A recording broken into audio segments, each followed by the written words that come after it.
Hola amigos de la radio y la electrónica. Hoy te vamos a hablar de las leyes de Kirchhoff. Aunque es un tema del que existe muchísima información en internet, creemos que merecía la pena hacer un vídeo que complemente el artículo que desarrolla este asunto en nuestro blog, cuyo link te dejamos en la descripción. Nuestra pretensión con este trabajo es resaltar los detalles, definiciones y conceptos importantes que se exponen allí. También queremos comprobar la exactitud de los cálculos realizados, mediante la simulación del circuito de ejemplo que se estudia en el mencionado artículo. Comenzamos con los conceptos y sus definiciones.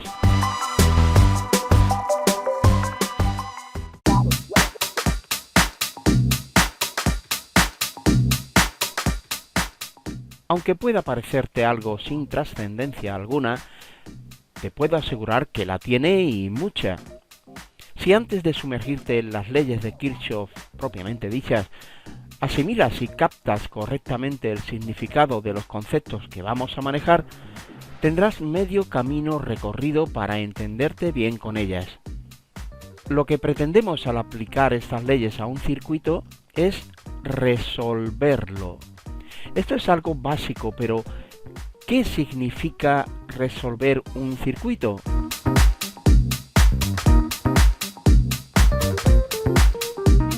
Resolver un circuito es conocer el valor de las tensiones que coexisten en él y sus polaridades correspondientes, así como el valor de las intensidades de corriente que circulan por cada uno de sus elementos y el sentido de cada una de ellas.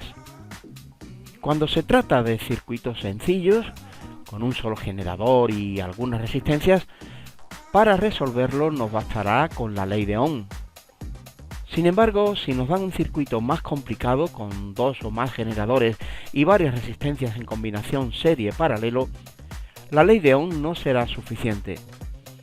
Entonces tendremos que echarle mano a las leyes de Kirchhoff.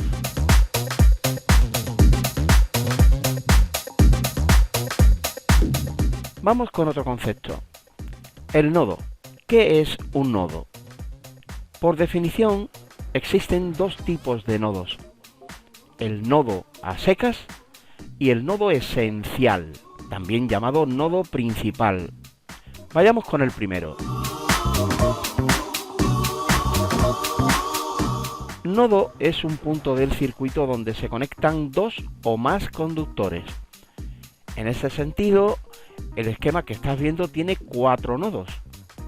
Sin embargo, este tipo de nodo, aunque se usa en análisis de circuitos, no se usa al aplicar Kirchhoff.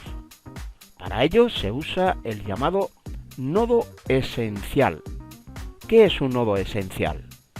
Nodo esencial es un punto del circuito donde se conectan 3 o más conductores. También se le conoce como nodo principal.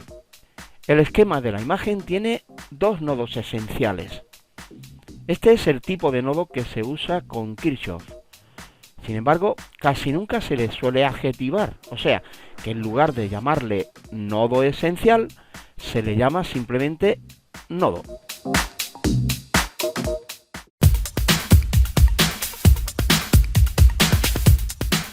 Puntualizando y concretando el concepto de nodo, diremos que nuestro circuito tiene 4 nodos, pero solo a 2 de ellos podemos llamarle nodos esenciales, y son estos últimos precisamente los que vamos a usar al aplicar Kirchhoff, llamándolos simplemente nodos, a secas. Una última cosa que queremos que sepas referente a los nodos es que también se les suele llamar nudos. Sigamos con más conceptos. Rama. ¿Qué es una rama? Rama es la trayectoria que conecta 2 nodos consecutivos. Si nos basamos en esta definición de rama, podemos decir que cualquier componente de 2 terminales conectado al circuito constituye una rama. El circuito que estamos desarrollando tiene, por lo tanto, 5 ramas. No obstante, no es esta la definición de rama que se usa con Kirchhoff.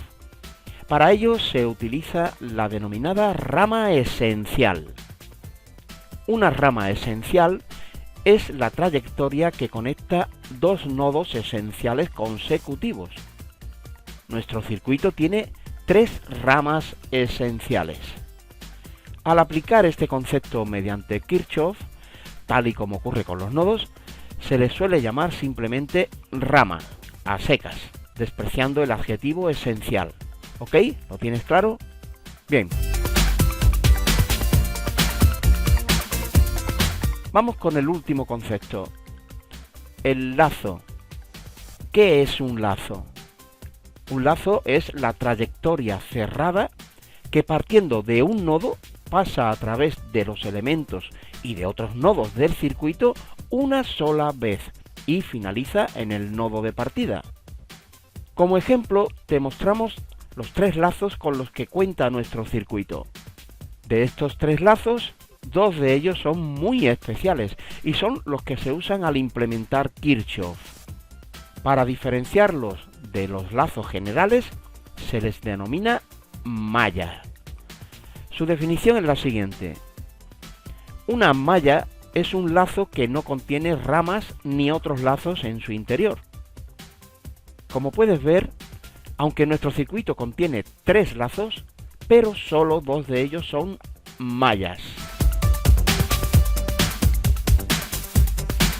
Como decimos en el artículo de nuestro blog respecto a las mallas, se trata de circuitos cerrados y limpios que no contienen nada dentro. En el exterior pueden tener conectados otros elementos, pero en su interior no contienen ninguno. Con esta definición ya estamos listos para adentrarnos en las 2 leyes que escribió Kirchhoff. Sin embargo, antes de exponértelas, me gustaría aclararte un par de cosas. La primera es que al analizar un circuito se suele usar el sentido convencional de la corriente. O sea, se supone que ésta circula partiendo desde el positivo de la batería y una vez que recorre el circuito, entra por su negativo. La segunda es que a partir de ahora, y a no ser que especifiquemos lo contrario, cuando hablemos de un nodo a secas, nos estaremos refiriendo a un nodo esencial de 3 o más conexiones. Y al hablar de una rama, nos referiremos a una rama esencial situada entre 2 nodos esenciales. El concepto de malla no tiene más que un significado y por lo tanto no requiere aclaración.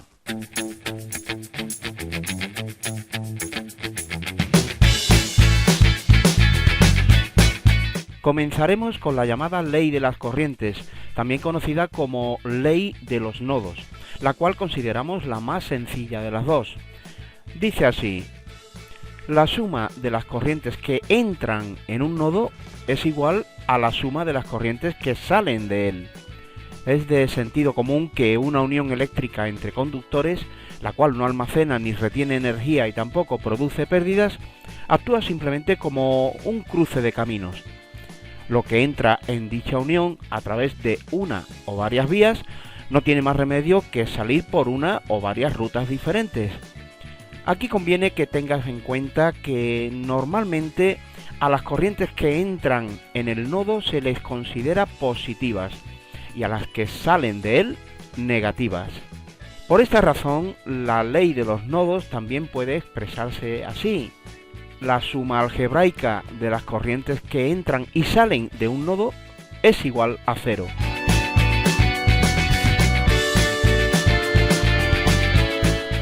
Por lo tanto, la ecuación matemática usada para definir un nodo concreto puede expresarse de 2 maneras diferentes, aunque las 2 son equivalentes. Vamos con un ejemplo. Fíjate bien en la imagen. Con la primera de las definiciones lo haríamos así. La suma de las corrientes que entran es igual a la suma de las que salen. Con la segunda definición actuaríamos de esta otra manera.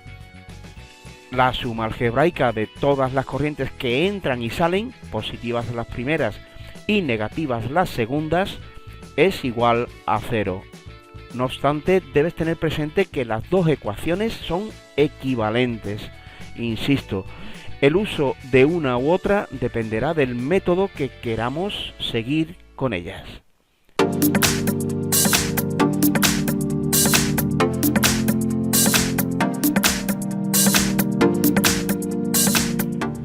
Te hemos mostrado en la imagen el cumplimiento de esta ley en nodos de 4 conductores.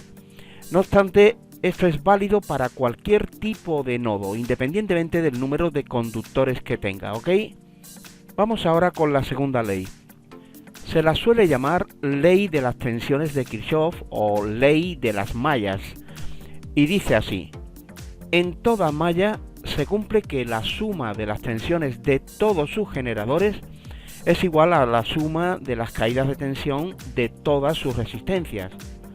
Tal y como ocurre con la ley de los nodos, esta también puede enunciarse de otra manera si se tienen en cuenta las polaridades, o sea, los signos de ambos grupos de tensiones. La expresaríamos así: en toda malla se cumple que la suma algebraica de las tensiones de todos sus generadores y las caídas de tensión de todas sus resistencias es igual a 0. La implementación de esta ley es algo más complicada que la anterior. Sin embargo, si prestas un poco de atención, estoy seguro que la entenderás sin problemas.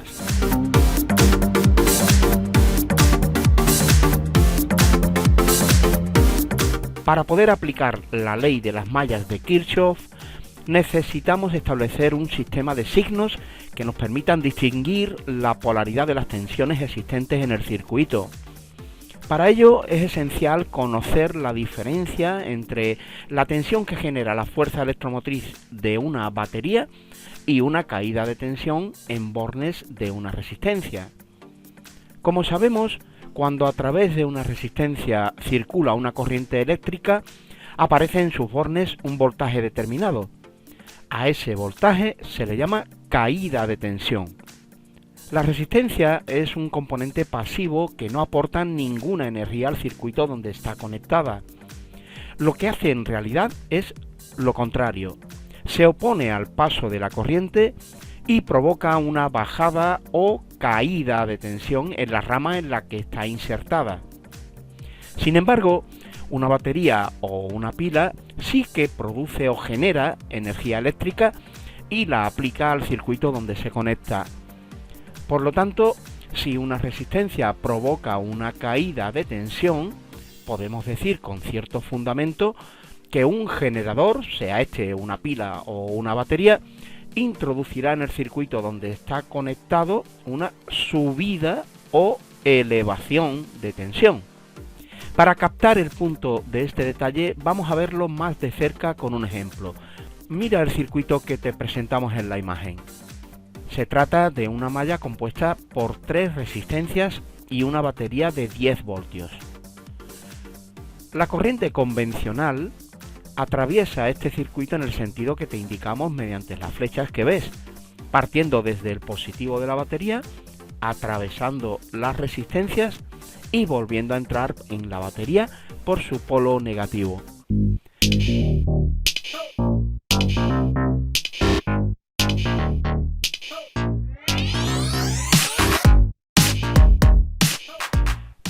Partiendo desde el punto A, el cual vamos a considerar como una referencia, tomaremos nota de las tensiones que vayamos encontrando y de sus polaridades.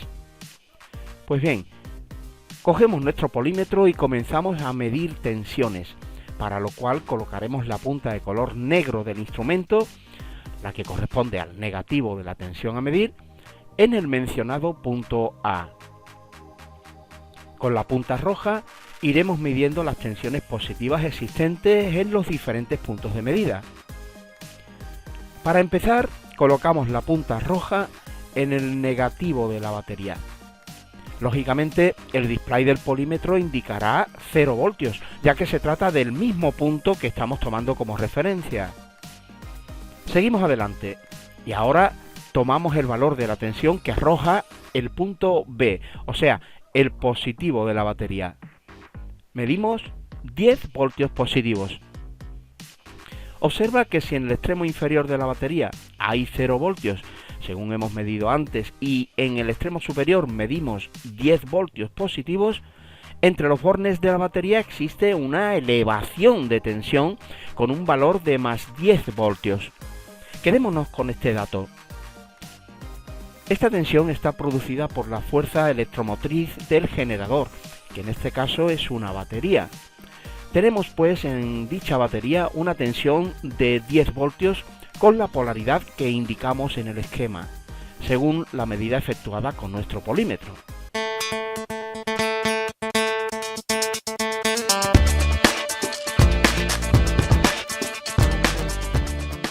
Seguimos adelante y medimos la tensión en el punto C, sin mover de sitio la punta de prueba negra del polímetro, o sea, tomando como referencia el punto A. El polímetro nos indica solo 5 voltios positivos. ¿Qué significa esto? Es evidente que en el punto C hay una bajada de 5 voltios con respecto al punto B. Efectivamente, si en el punto B medimos 10 voltios positivos y en el C tenemos solo 5, significa que se han perdido otros 5 voltios en la resistencia R1. Como se trata de una bajada o caída de tensión, la polaridad en la resistencia tiene que ser contraria a la de la batería, tal como te indicamos en el vídeo. Si ahora medimos la tensión en el punto D, volvemos a experimentar algo similar. En dicho punto existen solo 2 voltios positivos, lo que nos indica que en la resistencia R2 se ha producido otra caída de tensión, en este caso de 3 voltios con respecto al punto C, en el cual te recordamos que tenemos 5 voltios.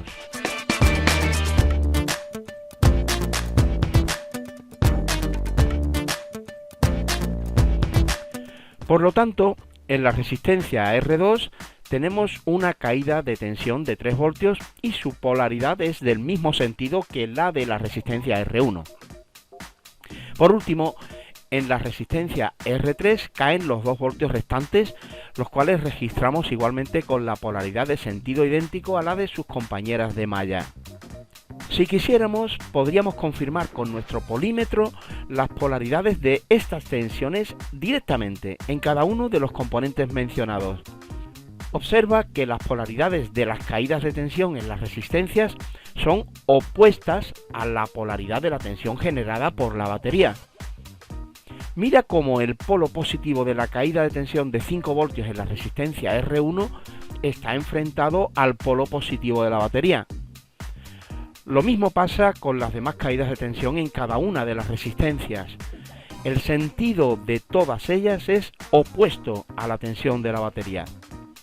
Aquí tenemos una enseñanza de importancia capital para saber resolver circuitos por Kirchhoff. Es la siguiente. Considerando el sentido convencional de la corriente, el polo positivo de la caída de tensión que se produce en una resistencia es el lado por donde teóricamente entra la corriente en ella. Por lo tanto, en este ejemplo particular consideraríamos a la tensión de 10 voltios de la batería como positiva y a todas las caídas de tensión en las resistencias como negativas, ya que sus polaridades son opuestas. Si aplicamos la ley de las mallas de Kirchhoff a este circuito, lo haríamos mediante la fórmula que te mostramos en la imagen, o sea, restando a la tensión de la batería las diferentes caídas de tensión en las resistencias. También podríamos expresar esto si no tenemos en cuenta los signos de las tensiones mediante una igualdad entre el voltaje de la batería y las caídas de tensión en las resistencias de la manera que te estamos mostrando en el vídeo. Una vez dicho esto, vamos ahora a resolver mediante Kirchhoff un circuito algo más complejo. Haremos los cálculos usando el mismo esquema que te hemos presentado al principio. Mira la imagen.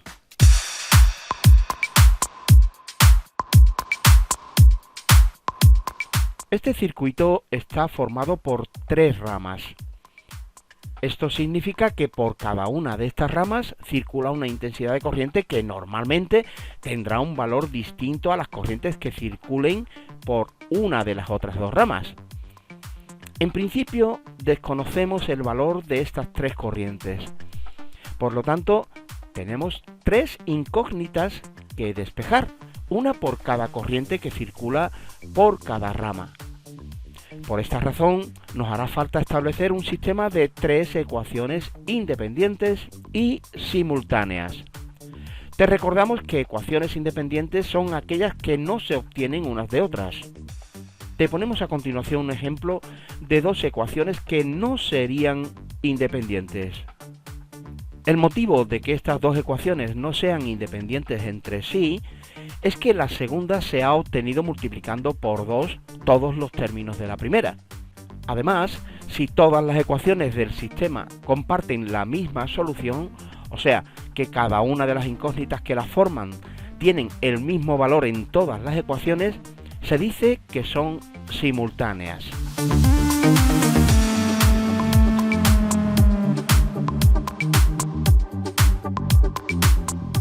Lo anteriormente expuesto podemos resumirlo de la siguiente manera. Por cada rama de un circuito existe una corriente. Como en principio desconocemos su valor, por cada corriente tendremos una incógnita. Y final y matemáticamente hablando, por cada incógnita hay que establecer una ecuación. Por lo tanto, el número de ecuaciones que tendrá el sistema que necesitamos para resolver nuestro circuito será igual al número de ramas que tenga el mencionado circuito. Te recomiendo que memorices esto porque es muy importante. Te lo repito, el número de ecuaciones que tendrá el sistema que necesitamos para resolver nuestro circuito será igual al número de ramas que tenga el mencionado circuito. ¿Queda claro, verdad? Por lo tanto, un circuito con tres ramas como este requiere para su resolución un sistema de tres ecuaciones de tres incógnitas.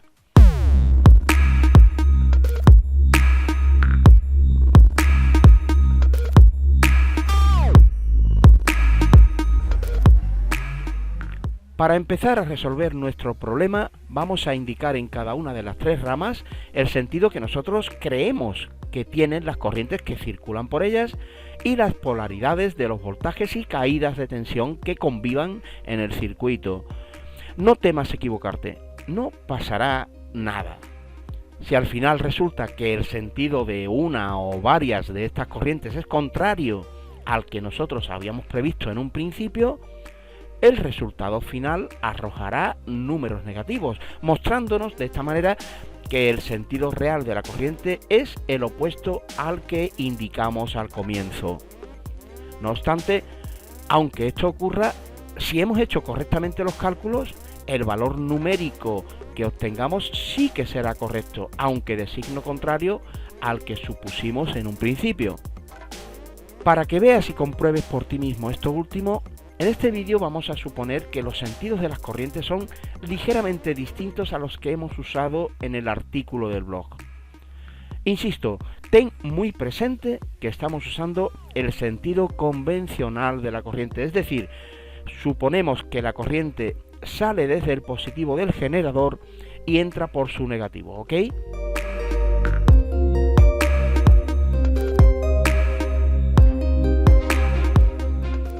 Consideremos que la corriente a través de R1 circula de derecha a izquierda. En este caso, el sentido es el mismo que hemos indicado en el ejemplo del blog.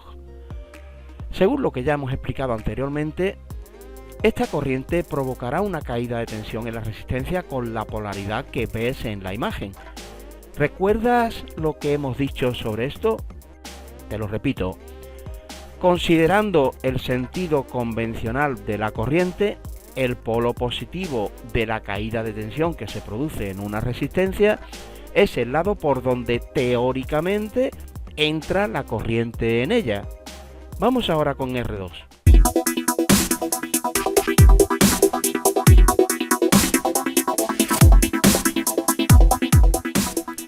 Para esta resistencia también seguiremos usando el mismo sentido que en el circuito del blog, es decir, de derecha a izquierda. Esto provocará en ella una caída de tensión con la polaridad que estamos indicando en la imagen. Por último, vamos a suponer que el sentido de la corriente en R3 es de abajo hacia arriba. Este sentido sí que es distinto al que hemos usado en el blog. En este caso, la caída de tensión que se produciría en R3 es el que puedes ver señalado junto a ella. Veremos al final cómo los resultados que arrojarán los cálculos serán idénticos a los obtenidos en el artículo publicado, con la sola diferencia del signo negativo para la corriente de esta última rama, en la que se sitúa R3. Una vez establecidos los presuntos sentidos de las corrientes en cada rama y las hipotéticas polaridades de las caídas de tensión en cada resistencia, solo nos queda elaborar el sistema de ecuaciones necesario para resolver el circuito. Ya sabemos que al tratarse de un circuito con 3 ramas, nos hará falta configurar un sistema de 3 ecuaciones con 3 incógnitas en cada ecuación. Estas 3 ecuaciones podemos extraerlas según Kirchhoff, tomando como referencia tanto la ley de los nodos como la de las mallas, pero surge una pregunta: ¿cuántas ecuaciones elaboramos de una ley y cuántas de otra? Vamos a refrescar nuestra mente. Con respecto a los nodos, deberás tener presente que de todos los que existen en el circuito, la ecuación de uno cualquiera de ellos es linealmente dependiente del resto. Pero vamos a ver, ¿qué puñeta significa esto? Esto significa que la ecuación de uno cualquiera de los nodos existentes puede extraerse del conjunto de ecuaciones del resto de los nodos, por lo que si incluyéramos las ecuaciones de todos los nodos, una de ellas no serviría porque no sería independiente con respecto a las demás. Es decir, que la información que podríamos sacar de ella sería redundante o estaría repetida, como quieras entenderlo. Esto que acabamos de decir lo podremos comprender mucho mejor si escribimos las ecuaciones para los 2 nodos que tiene nuestro circuito. Vamos a verlo.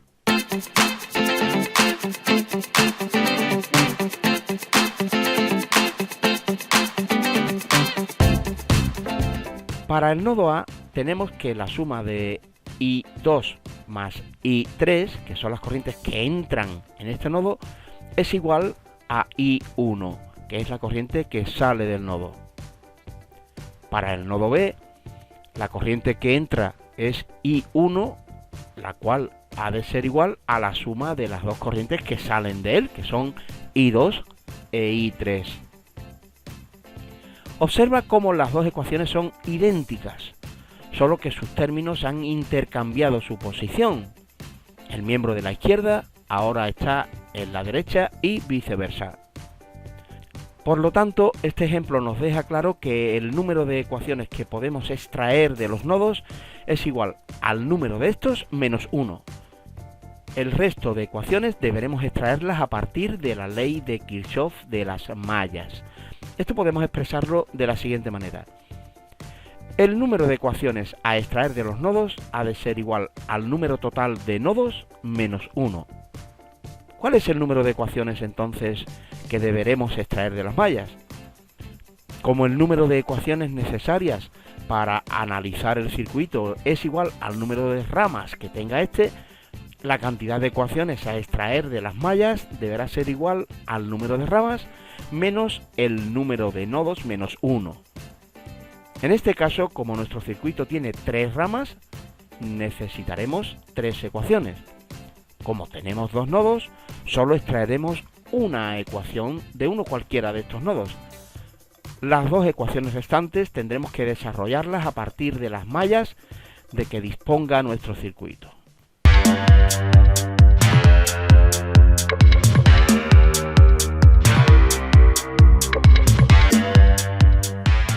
Nos quedaremos, por ejemplo, con la ecuación del nodo A.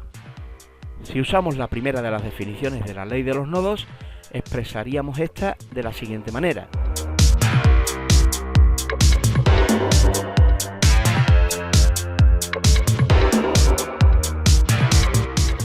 Si en vez de usar la primera forma usamos la segunda, esta ecuación la escribiríamos así.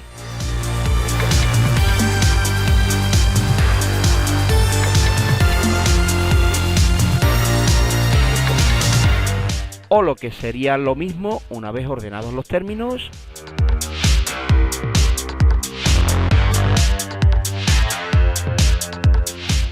esto no cambia para nada el resultado y hará más fácil la resolución del sistema de ecuaciones final.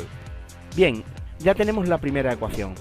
Ahora vamos a desarrollar las otras dos ecuaciones que faltan mediante la ley de las mallas. Para conseguir esto necesitaremos recorrer cada una de las dos mallas anotando las tensiones que vayamos encontrando en sus componentes y sus polaridades relativas, sean estas positivas o negativas. Lo que vamos a hacer es recorrer cada malla preferiblemente siguiendo el mismo camino que la corriente convencional provocada por la batería implicada en la malla en cuestión. Debes tener claro que este recorrido podríamos hacerlo en cualquier sentido, sin problema ninguno, porque no se hace con la intención de analizar el camino que sigue la corriente. El objetivo es, como ya hemos comentado, conocer las polaridades relativas y las tensiones existentes en los componentes que incluye la malla. Y esto se puede hacer viajando por ella en cualquier dirección. El motivo de hacerlo siguiendo la corriente convencional que teóricamente provoca la batería incluida en la malla es únicamente para poder anotar el voltaje de dicha batería con signo positivo, lo cual nos hará más fácil el proceso. Lo repetimos, quédate con esto que es importante. Al recorrer una malla, lo que pretendemos es conocer las polaridades relativas y las tensiones que existen en los componentes que incluye dicha malla y, preferiblemente, seguiremos el sentido de la corriente convencional que provoca la batería incluida en la malla.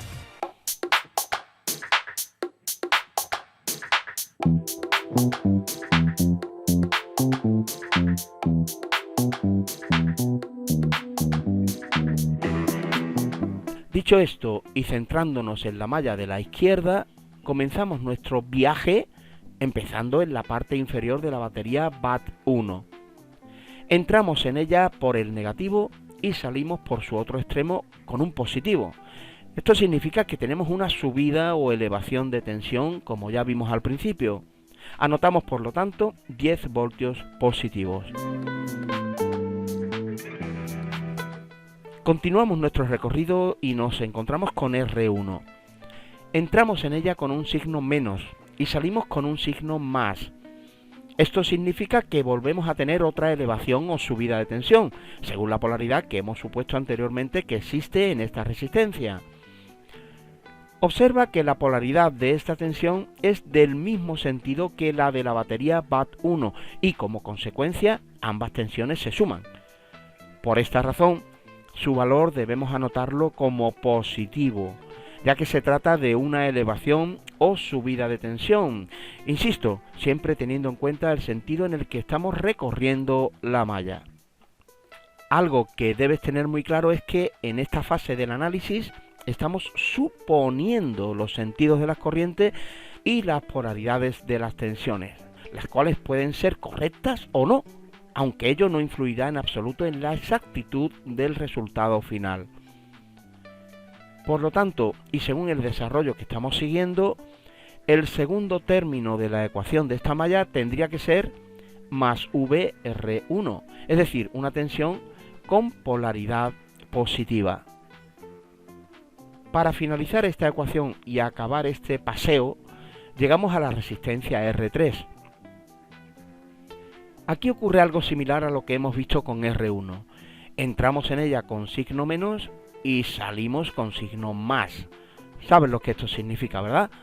Efectivamente, volvemos a tener otra subida o elevación de tensión que indicamos también con signo positivo, de manera que escribimos más VR3.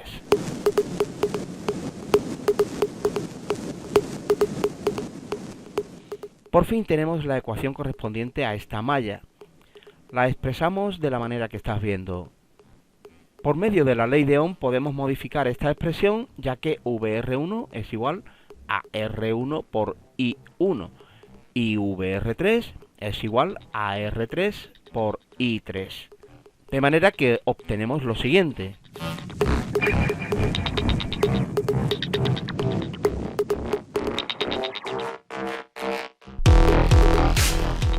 Es cierto que en esta ecuación no conocemos el valor de las intensidades de corriente, pero sí conocemos el valor de las resistencias.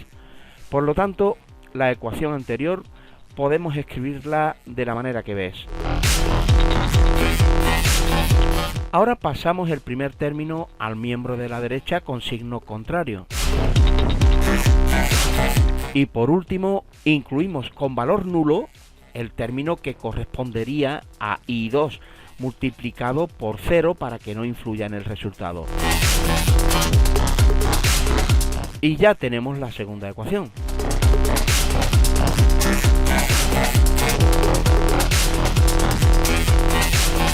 Vamos con la tercera y última. Para ello nos centraremos ahora en la malla de la derecha.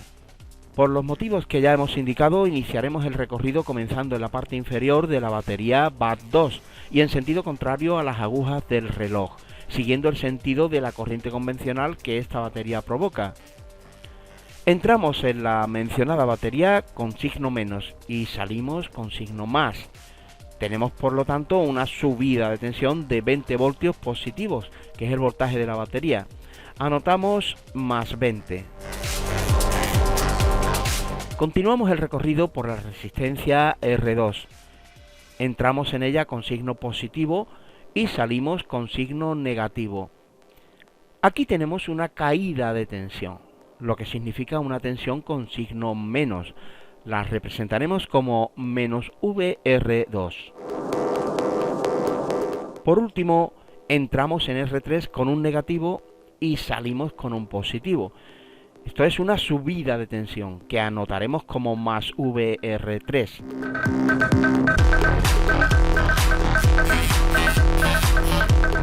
En principio, la ecuación que nos falta podríamos escribirla así.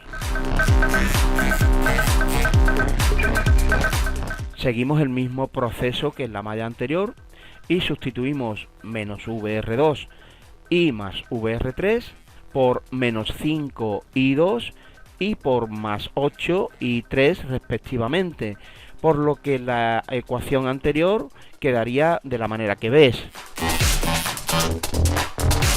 Pasamos el primer término al miembro de la derecha con signo contrario e incluimos con valor nulo I1, que es la corriente que nos falta.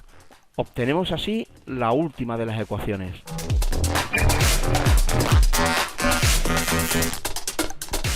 Lo que nos falta por hacer es resolver este sistema de tres ecuaciones con tres incógnitas. ¿Qué tal si lo hacemos y terminamos nuestro trabajo? Te advertimos que no vamos a profundizar en la manera de resolver un sistema de ecuaciones. Eso lo dejaremos para otra ocasión, ¿ok?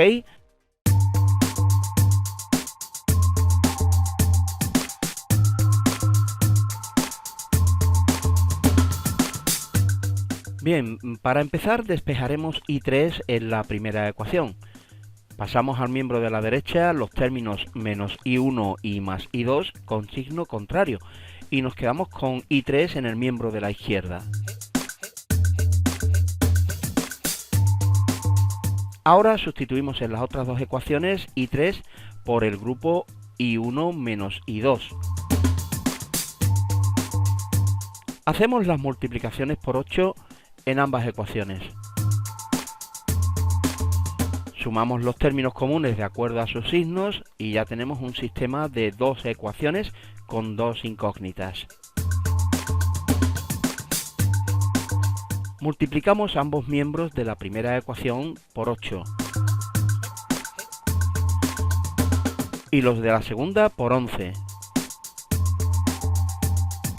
Ahora multiplicamos los dos miembros de la segunda ecuación por menos 1. Y acabamos sumando cada uno de los términos similares de las dos ecuaciones.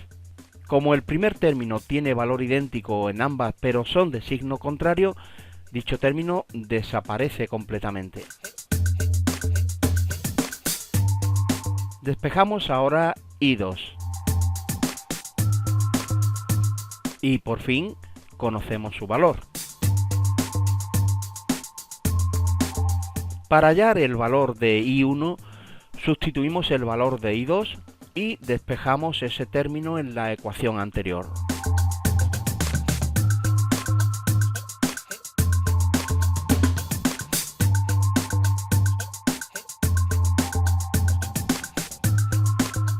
Por último, para hallar el valor de I3, podemos usar la ecuación que obtuvimos de los nodos.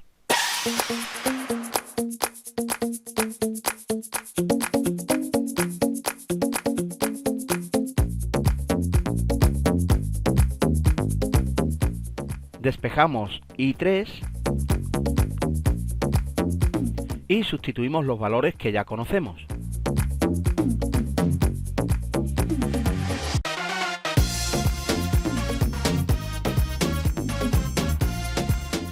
Vemos como este último valor tiene signo negativo, lo que nos indica que el sentido que en principio supusimos que tenía esta corriente, desde la parte inferior de R3 hacia arriba, no era correcto.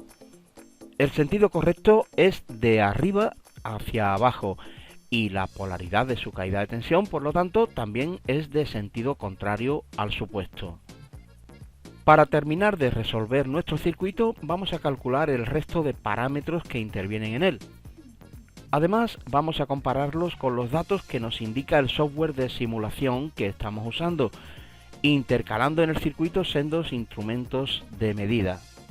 Las caídas de tensión en las resistencias las calcularemos mediante la ley de Ohm usando la fórmula V es igual a R por I.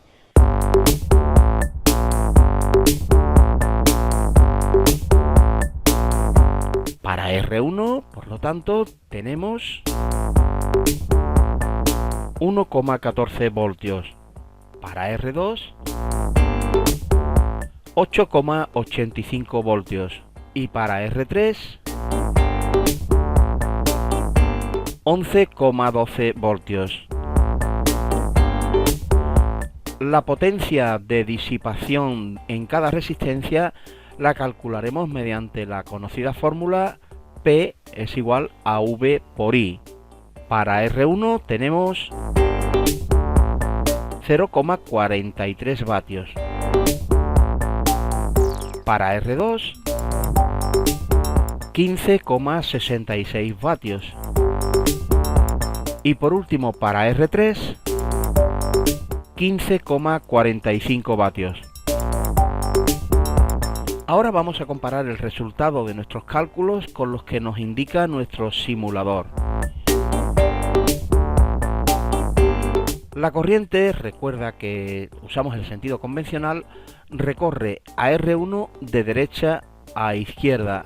¿Ves la flechita? A R2 la recorre de derecha a izquierda. Y en R3 la corriente circula desde arriba hacia abajo, justo lo que hemos deducido anteriormente. Como podemos apreciar, los valores que nos indica nuestro programa son bastante cercanos a los que habíamos calculado. ¿Verdad que no son tan complicadas las leyes de Kirchhoff? Esperamos que este vídeo os sirva para tenerlas un poco más claras. Déjanos un comentario si lo deseas y no dejes de visitarnos en nuestro blog www.radioelectronica.es. Un saludo a todos, amigos. Hasta pronto.